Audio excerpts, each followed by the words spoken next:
and bade, Therefore the Lord thy God will be with thee. Then the king answered and said unto the woman, Hide not from me, I pray thee, the thing that I shall ask thee.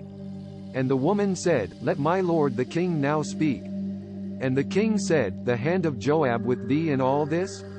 And the woman answered and said, Thy soul liveth, my lord the king. None can turn to the right hand or to the left from aught that my lord the king hath spoken, for thy servant Joab, he bade me, and he put all these words in the mouth of thine handmaid, to fetch about this form of speech hath thy servant Joab done this thing, and my lord wise, according to the wisdom of an angel of God, to know all that in the earth.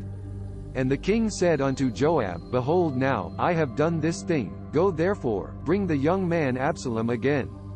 And Joab fell to the ground on his face, and bowed himself, and thanked the king. And Joab said, Today thy servant knoweth that I have found grace in thy sight, my lord, O king, in that the king hath fulfilled the request of his servant. So Joab arose and went to Geshur, and brought Absalom to Jerusalem. And the king said, Let him turn to his own house, and let him not see my face. So Absalom returned to his own house, and saw not the king and Hashx 27's face.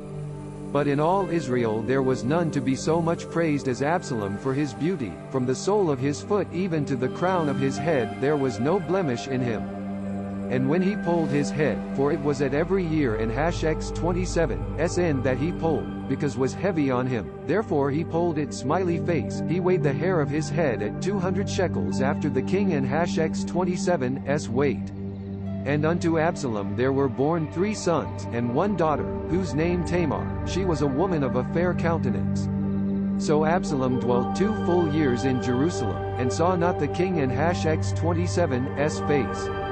Therefore Absalom sent for Joab, to have sent him to the king, but he would not come to him, and when he sent again the second time, he would not come. Therefore he said unto his servants, See, Joab and Hashx 27's field is near mine, and he hath barley there, go and set it on fire. And Absalom and Hashx 27's servants set the field on fire. Then Joab arose, and came to Absalom unto house, and said unto him, Wherefore have thy servants set my field on fire? And Absalom answered Joab, Behold, I sent unto thee, saying, Come hither, that I may send thee to the king, to say, Wherefore am I come from Geshur? Good for me there still. Now therefore let me see the king and Hashx 27's face, and if there be iniquity in me, let him kill me. So Joab came to the king, and told him, and when he had called for Absalom, he came to the king, and bowed himself on his face to the ground before the king, and the king kissed Absalom. This content was provided by angelotricarico.com. Subscribe to the channel for more stories.